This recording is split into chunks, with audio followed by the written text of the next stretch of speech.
Thank you, Subham, and thank you. I thank the Nalcon for invite, and especially Dr. Nitesh and Dr. Harith, sir, for inviting me. And it's nice to hear that Nitesh is recovering and doing better. That's a good news. Now I'll start with my presentation, and I have been Sir, given. Sorry, go ahead. you need to stop share and reshare. It's not sharing, it's just showing screen sharing, but it's not just stop share and reshare once again, sir. Stop share. Reshare, sir. Yes, please.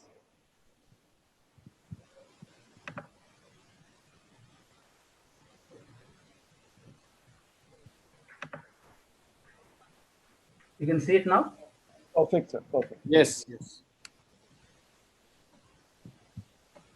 So I will do slides. So now you can see it. Is it okay?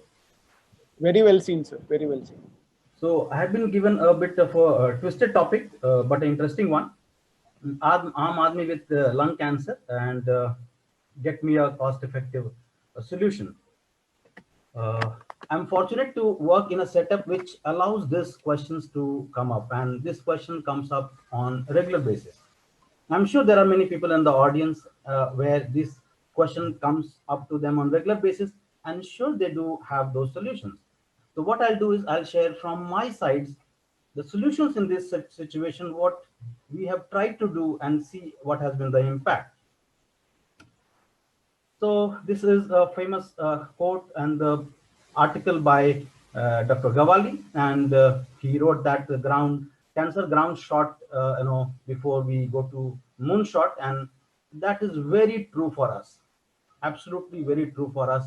Sure, we want that many of the treatment, which is very effective, which we heard the full day today and yesterday, many of them, how we can ensure that we know that many of the treatments are not so effective, and that's what the comment made by Shubham also earlier. And we want, okay, the patient gets or not, we are not so concerned. But many of those treatments who are very effective, how we ensure, how we see that those treatments or similar kind of treatment is delivered to our patients. Some of those issues which comes to my mind when I sit in my OPD, that doesn't mean these are the only issue of Aam Aadmi. I'm sure there are many more, but these are some of the issues where we could try some of those solutions. So I thought I'll share only those part of it. I'll love to hear from other people what they had it and how they had the solution, so we can learn from each other. For me, the issue is in a center, the way which center I work, being a government center, busy center, patient navigation has been a big issue. Same was when I was working in the medical college. I did my medical college from Maulana Azad Medical College. I'm sure people who are there from that, they will say the same thing. Patient doesn't know where to go, how to go, where to come, where thing happens. Second, access to available treatment. As we can see, there are some very effective treatment, but we always wonder, as was commented by the last speaker, how many of them can take it. Third is for me, patient-centric early palliative care, because we did some work on it and we know this has been adopted in a big way, but are we adopting it rightly, and how do we ensure that this something which is so basic can be available to all patients? Poor performance status patients. Everyone will tell you we have 20% of our patients in stage 1, 2. Majority of the center, they operate around 5% to 6%. We have in our stage 4 patients, almost 1/5 of them, they present in PS 3 or 4, which we want to send them home. But remember, these are 1/5 of the whole patients. Shouldn't we find some solution for them? Business of the treatment center. Majority of the center are located in big center and the remote places. How do we ensure those cares can be delivered to them, or finding a solution so they are able to take those treatment when they reach there? Development of cost-effective treatment. We do have treatment. Can we do some innovation? We know that we don't do much invention in India, as told by, it's not my statement. This statement was by Mr. Narayan Murthy, he was Infosys chairperson and the founder. But he did suggest that yes, we have a huge capacity to do some innovation. Let's see, can we do some innovation to find some solution for our patients where we can put some cost-effective treatment in their hand, where we don't get from multinational trials. And then development of the same is the cost-effective investigations. Can we do some innovations to do that? Starting with the first issue, this is the this is something we started with our work with to understand what kind of problem we have in our population. That is in our center. This was one of the first paper where we tried to find the epidemiology, the kind of patients we have, the kind of stages we have, kind of performance status we have, and that gave us some sense of the kind of problem we are dealing with our patients. As I told you, that navigation was a huge issue, and this was one of those papers we suggested that it helps. We try to partner with our NGOs and social workers, and we kept asking many people. And as you can see here, the two of them, at least there are many of them who helps us out, but these two of them who came forward and they put in both our OPD, in the general side and the private side, person who are there full day to guide our patients how and where to go, when to come, where the scan is going to be done, where to make the payment, how you're going to access the line, the email. All these things are helped by them. And yes, I need to concede this has been hugely helpful for our patients. That doesn't mean we have solved the problem for all our patients. And this has also been acknowledged by our hospital. Our hospital has a KVAT program which runs for the hospital. And these are the people who supplement them to see that the patients are navigated well and they are available full day to see that the patients are able to go to the right place and get the right test and the treatment done. Next issue has been the access to treatment. Remember, cost is one factor, but there are multiple factors for access to treatment. And this we have been trying hard. Again, we realize apart from being a medical oncologist, we need to talk to many other people if we want to find this solution, as we talked about in patient navigation. So what we did, again, we realized a social worker and NGO, they are very important part in the management of our cancer patients. So we talked to our social worker department, talked to many of those NGOs that can we find support for these patients where we have effective treatment. Sometimes treatments are available free of cost, but the method is such that they are not able to get it. It is not easy, lung cancer being majority of being a realistic outcome, but we took the inspiration from our pediatric department. They have a very nice method of generating resources, and they raise the resources of in the range of 35 crores every year from donation. But they present themselves as a curable malignancy, and it is not easy for us to present that way.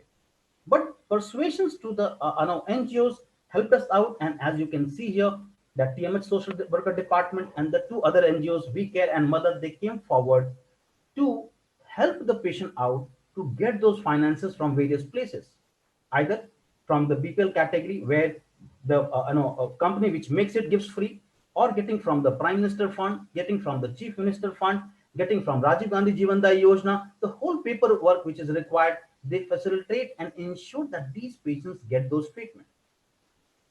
Sometimes you do have the scheme on the paper, but the kind of paperwork and persuasion required, people don't get it, those treatment.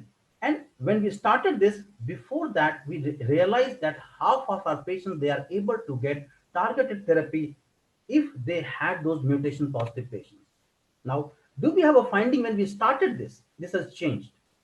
And as I can show you, these are ROS1 positive patients showing the outcome. But the important is 80% of the patients, they get treatment in this situation as a targeted therapy.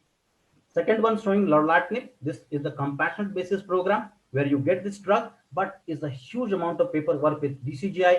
And this is totally, you can understand, these are the patients coming from the general side and private side, coming from far off, who doesn't know the whole paperwork, but again, done by the whole group of people sitting in the OPD from NGOs and social worker department who ensures it is done. For me, the most important has been this. We have treated almost 500 plus patients of ALK positive non-small cell lung cancer. And because of this program, 400 plus patients, that is almost more than 80% of them, they were able to get targeted therapy in this situation for these patients. And out of those, as you can see below at the end in the table, almost 2/3, or I can say 60% of them, they got from not from the pocket or from the reimbursement. They got because this was arranged by the social worker department with the help of many other people who gave these funding to these patients. How important is this? This is important in the context of this JAMA paper. I'm sure many of you might have read it. And this JAMA paper in 2019 suggested that if you do have a EGFR mutation positive patients in US, then 64% of them, they got targeted therapy. The rest of them, they don't get targeted therapy. If you are ALK positive patient in US, then 70% of them, they get targeted therapy, and rest of them, they don't get targeted therapy. And if you do have some other mutations, then only 48% of them, they get targeted therapy, and rest of them, they don't get targeted therapy. Again, reminding this paper is from 2019. As I showed you in our setup, because of the help of many other people, we are able to deliver treatment to more than 80% of the patients in this setting. And for us, it is relatively satisfying. That doesn't mean we have achieved what we wanted to. We want to improve upon this, what we have been able to do it. Another issue what we have in Mumbai, and especially for our center, is that 75% of patients are from outside, and accommodation is a key concern. Again, what we did, we tried to see, talking to people from outside oncology, requesting the NGOs and social worker that this is a huge problem. And because of this reason, many people are not able to take treatment, and we wanted transient accommodation. We had some very nice person who runs the Jilka Foundation, and he was very Mr. Gogi, and he talked to us. We tried to impress upon him. We were not sure for lung cancer we will be able to impress upon some person. He met us. He said yes, and then for 6 months we couldn't meet each other. We thought maybe he said yes, and maybe lung cancer management and helping the patient lung cancer didn't excite him much. 6 months down the line, he came up with the accommodation facility which was made, and this is 14-bedded facility where people can live transiently there, and also there the food is free. This partly resolved our issue for accommodation for our lung cancer patient in this setting, and this was dedicated for lung cancer patient from his side. We also tried to find out if the people are living from far off, can we have a solution that they don't have to come to a hospital for every follow-up. This was a project led by Dr. J.P. Agarwal, and what they found that in curative setting, it appears that telephonic follow-up is a good idea. We also did this work from our department in neurology setting, similar kind of patient as we see in lung cancer with poor outcome, and it looks like the video calling is a good way of having a follow-up to the patient. That doesn't mean that tomorrow we are going to replace it. No, we are going ahead with some more work, and then to see that can we find out a group of patients where we can avoid them coming from thousands of kilometers only to see us on the follow-up. How do we help the middle class? So we know that we do have a rich people who have a lot of money, so they can take anything you want. And you have a poor people, you do have the schemes from the government and many times from the NGOs, and also from the companies where you get the BPL people free treatment. And this we realized while talking to the patients that they don't have those BPL card and suddenly they don't get anything. And we do know that lower middle classes has a huge problem in getting those money. They can sustain for some time, but not for a long time, and not especially for costly treatment. Again, with her persuasion, with the whole group of people, persuading all kind of people here and there, and we could convince at least 2 group of people that if they can fund us for these middle class people. And we tried to generate the funding from CSR, and last year we could generate around 50 lakh for this. And this is primarily dedicated for middle class people, where they get this funding for treatment, where they can partly fund the treatment, and part treatment is given from them. I'm not sure this year we'll be able to raise the money considering the kind of pandemic we are in. We are very thankful for these people that they came forward and they understood the problem that middle class is not in our country such that they are able to take all the effective treatment. Now, how to help the Aam Aadmi patient during lockdown? All these features which we were doing during the time of non-lockdown, they did help us in doing many things during the lockdown, because we do run an email which all our patients, they send the email to us during the non-lockdown period. And then we realized that the email, what we are started getting is almost tripled. So we had around 20, 25 emails every day. Then again, this initiative was from the NGO group, which suggested that as we have all the details of these patients, let us talk to them on Zoom. We were not sure how it will go. So now we do have almost many sessions, and what you can see, those sessions were there apart from consultant talking to the patients. These are all those specific sessions where we had the specialist coming in and talking to the patients. What we found that yes, it was useful. It was surprise for us that patients used to come on Zoom only to hear the consultant or the doctor saying them, if you are good, if you are taking tablet, there is no need to come to the hospital. Don't come right now. And they were good enough to only hear this. So at this moment, we had almost 15 Zoom sessions. We started from April, and we had patients from all across the country, suggesting that there was a need, and there was a need from not only the urban area, there was also need from the rural area. Subsequently, now the hospital has started a teleconsultation, so you can go to the website of Tata Hospital. There's a formal teleconsultation which is there for our patient if they want. But we did start this interaction with our patient some time back. But realizing that small interaction from the side of the clinician was good for them and they were happy about it. This was the same, showing that Zoom session which used to have every alternate Friday in the late afternoon. Subsequent to this, we do know that most of our arm army, they are not able to buy the original molecules. They buy the generics. So sometime back, we started a program. We started with pemetrexate to understand how good is our generics, which we do the drug level in the patient at our own lab, that is the pharmacology lab. So we partnered with our clinical pharmacology department, Dr. Vikram. And what we found, that I won't name the company here, that yes, we do have some very good generics in India. So we shouldn't be always be apologetic about it. And we have done this work in many other settings, and now administration has agreed to fund the whole program for all the generics which is coming here to see how they fare as compared to the original molecule. And that may give us more assurance to the arm army that when they are receiving these generics, are they good enough or not? Now, how to implement palliative care in our patients? So we know that we want palliative care to be part of all the lung cancer patients, definitely stage 4 lung cancer patient, and we also want them as early as possible. We started to see the feasibility. This was in the collaboration with the palliative care department, and which we realized that as far the feasibility was concerned, this was 60% patient, 50% time of the scheduled coming to the OPD for the palliative care.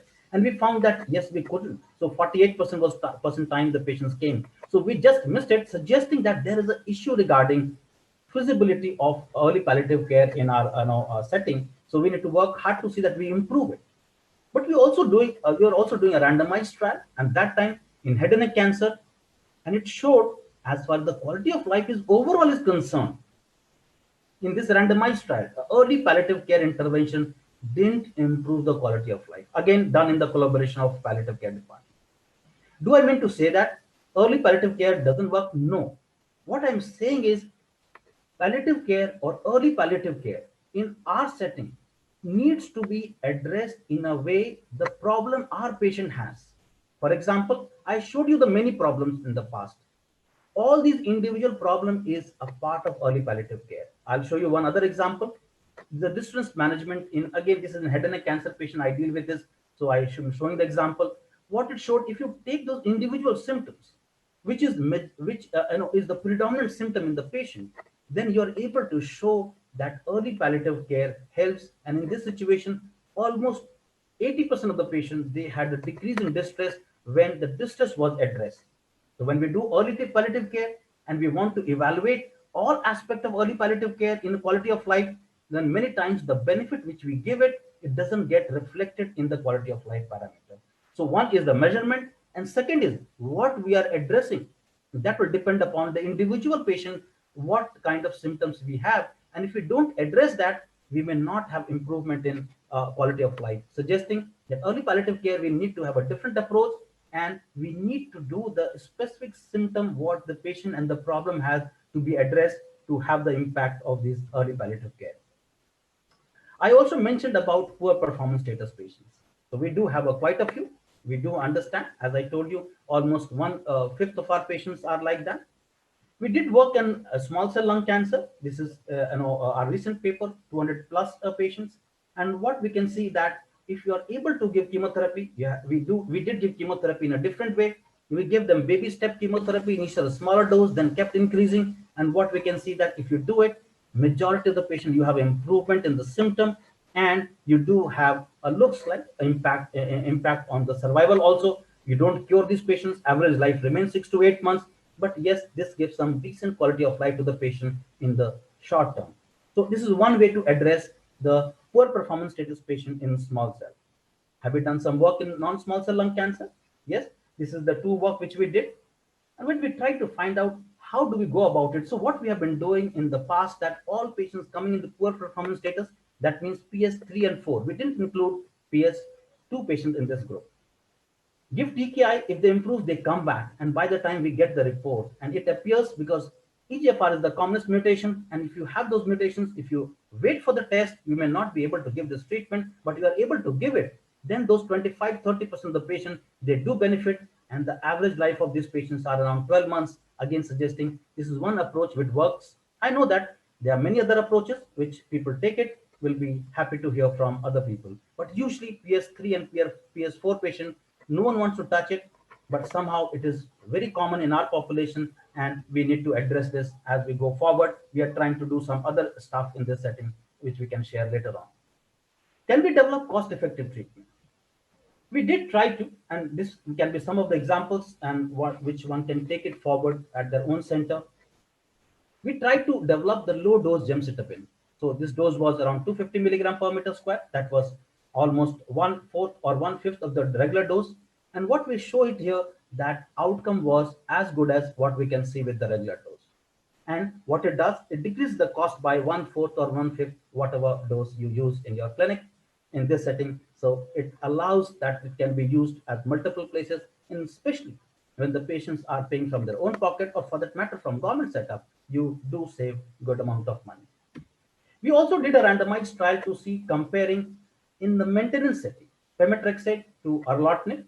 We do know that there is a study suggesting that erlotinib may be not so useful, but at least in our study in a randomized trial setting, what we see here, that progression-free survival and overall survival, they are absolutely at the top of each other. So either we interpret the pemetrexed doesn't work, but if we think the pemetrexed works in the maintenance setting, then it looks like, at least in our population, maybe erlotinib also works similarly. And in a patient who can't take pemetrexed, it is a good option, and it may turn out to be more patient-friendly option if the patient can't come regularly to the clinic for injections. They don't want to get an injectable treatment. They don't want to go to daycare again and again. And maybe the follow-up, maybe not every 3 weeks. It may be every 3 to 4 months if you are able to give this tablet. And again, having a relatively cost-effective treatment for the patient in this setting.